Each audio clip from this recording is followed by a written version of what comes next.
the first thing to that, that would go against decades of behavior. Totally decades totally of behavior upon the Lakers' Totally part. true. They are a superstar-driven franchise. I agree. Secondly, to trade LeBron somewhere like Utah or Portland would go against that behavior as well. Mm-hmm. Because there's no way they would ever trade LeBron unless they got sign-off from him. There's no way they would ever trade LeBron because it goes against how they operate. This is the same family.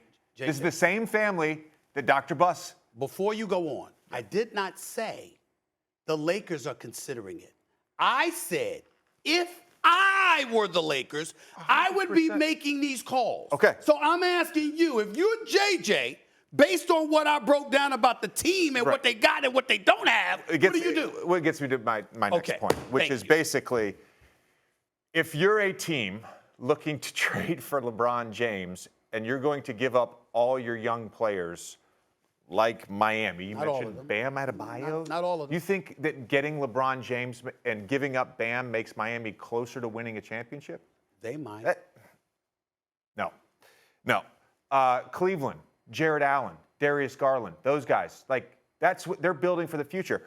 Everything you're talking about is teams essentially operating the way the Lakers have operated for decades. Teams don't want to operate that way anymore, and that's the problem with the Lakers. They have refused to modernize how they operate, and we've seen it. The last 10 years, they've been in the playoffs 3 times. Only once did they get out of the first round, and that was in the bubble, 2020. The idea that they're going to bring in Phil Jackson to help with the coaching search, given his record as an executive in New York and with the hires he made, again, it's a pattern of behavior. We talk about it all the time, the pattern of behavior. It fits in their pattern of behavior.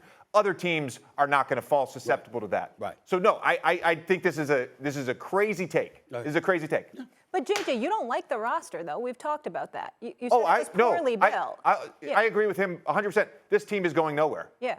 And trading LeBron, you're not going to get anything back where you're going to say, Mad Dog, we're going somewhere. I Where are you on agree with everything JJ said. First off, LeBron's not going to, you can say he's got no trade. He doesn't want to go, they're not going to trade him. So we are Harden, he bailed out, Irving bailed out. The no trade thing means nothing. He's LeBron James. He doesn't want to go to Miami or Cleveland, and I agree. I don't think those 2 franchises want him. They've already won with him. Why would they want to go back there? They're building pretty good teams. So he's not going to those 2 spots. And the other thing is, you are tied in with Davis and Westbrook. This is your team. Well, you're going to trade LeBron, you're never going to get anything equal value. You're going to get nothing back of note. And then you're going to have Davis and Westbrook sitting there, and they're not going to be able to win by themselves anyway. No. So it's a disaster. No matter how you handle it, it is a disaster. Because until you get Davis and Westbrook out, you're not going to be a good team. So you might as well have LeBron in the ball club. And by the way, about Phil Jackson. Sure. All right. Listen, I didn't like Derek Fisher either. He wanted Kerr. Kerr knew the better team was in Golden State, so he went to Golden State. He knew the roster was bad. Yeah. You're telling me that Phil Jackson can't help them pick a head coach?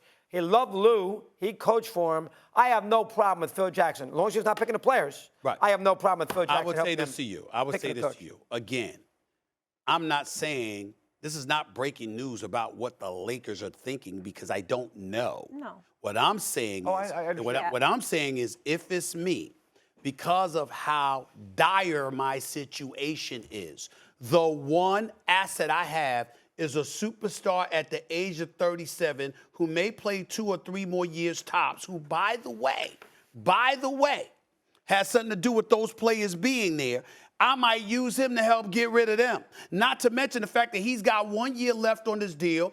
If they offer him an extension and he says no, that means after next year, he can walk away without them getting any compensation. And then what do you have? If you're the Los Angeles Lakers, if you're Jeannie Buss and Linda Rambis and Kurt Rambis and especially Rob Pelinka, since he's the guy that's going to be making these decisions, I'm saying you got to think about all of that. And if it means moving LeBron, do it. Hold that thought.